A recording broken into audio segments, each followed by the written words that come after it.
Hello and welcome guys, स्वागत है हमारे यूट्यूब चैनल स्टडी स्क्वायर पे। ये हमारे सी प्रोग्रामिंग वीडियो सीरीज का 7th वीडियो है, जहाँ पे हम सी के बूलियंस के बारे में पढ़ेंगे। तो बेसिकली गाइस, बूलियंस का मतलब क्या होता है कि ट्रू हो या फिर फॉल्स हो, मतलब या तो वो हो या फिर वो हो ही ना, या तो वो एग्जिस्ट करे या फिर एग्जिस्ट ही ना करे। ऐसे ही कुछ टर्म्स हमारे सी में भी आते हैं, जैसे कि आप देख सकते हैं, booleans represent values that are either true और फॉल्स। जैसे कि आपने ट्रू फॉल्स अपने इंग्लिश चैप्टर में भी देखा होगा कि या तो वो ठीक होता है या फिर वो गलत होता है। सेम कॉन्सेप्ट सी में भी इस्तेमाल होते हैं कुछ फंक्शन में, जिनको हम बूलियंस कहते हैं। या आइदर वो ट्रू हो या फिर नो हो, या फिर ऑन हो या फिर ऑफ हो, या ट्रू हो या फिर फॉल्स हो, दोनों का तीनों का इन सब का मीनिंग सेम ही होता है, या तो हो या फिर ना हो।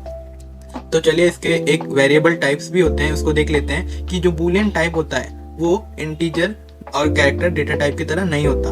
ये क्या होता है, दो ही फॉर्मेट को सपोर्ट करता है, या फिर वो ट्रू फॉर्मेट में हो या फिर वो फॉल्स फॉर्मेट में हो। अब बूलियन फॉर्मेट्स को अपने कोड में इस्तेमाल करने के लिए हमको एक हेडर लाइब्रेरी का इस्तेमाल करना होता है, जिसका नाम होता है stdbool.h। अब ये लाइब्रेरी क्या करता है, हमारे फंक्शन में बूलियन फैक्टर्स को सपोर्ट करने लग जाता है। अब बूलियन वेरिएबल इस्तेमाल करने के लिए जैसे हम इन वेरिएबल का नाम लिखते हैं, वैसे हम बूल लिखेंगे वेरिएबल टाइप के सामने, और फिर वेरिएबल का नाम और फिर उसकी वैल्यू, जो कि होगी ट्रू या फिर फॉल्स। अब एक चीज आपको याद रखने की जरूरत है, जो कि ये ट्रू और फॉल्स मतलब 1 या 0 रिटर्न करेगा। इसीलिए हम इस फॉर्मेट स्पेसिफायर में इंटीजर डेटा टाइप का इस्तेमाल मतलब %d का इस्तेमाल करेंगे। क्यों करेंगे, क्योंकि एक इंटीजर फिगर को रिटर्न करेगा। तो चलिए एक बार प्रैक्टिकली करके देख लेते हैं, जिसके लिए पहले हम अपने बेसिक से कमांड लिख लेते हैं। पहले हम लाइब्रेरीज को इंक्लूड कर लेंगे,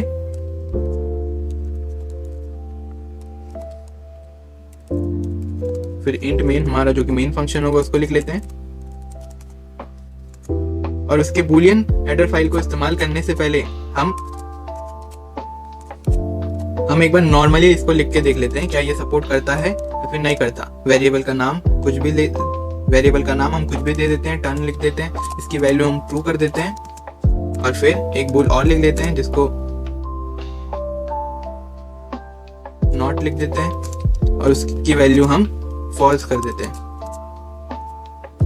चलिए printf कमांड देके देख लेते हैं क्या ये हमारे लिए वर्क करता है नहीं करता। जिसके लिए हम integer data type format specifier का इस्तेमाल करेंगे, और कॉमा डालने के बाद टर्न लिख देंगे, जो कि टर्न की वैल्यू को शो करेगा। और देख लेते हैं क्या ये कोड रन होता है। बेसिकली ये दिखाएगा तो हमको एरर ही, फिर भी चेक कर लेते हैं।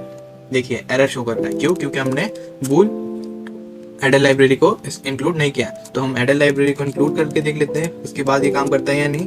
तो इसके लिए हम stdbool.h हेडर लाइब्रेरी को इस्तेमाल करेंगे, और देन इस कोड को रन करके देख लेंगे।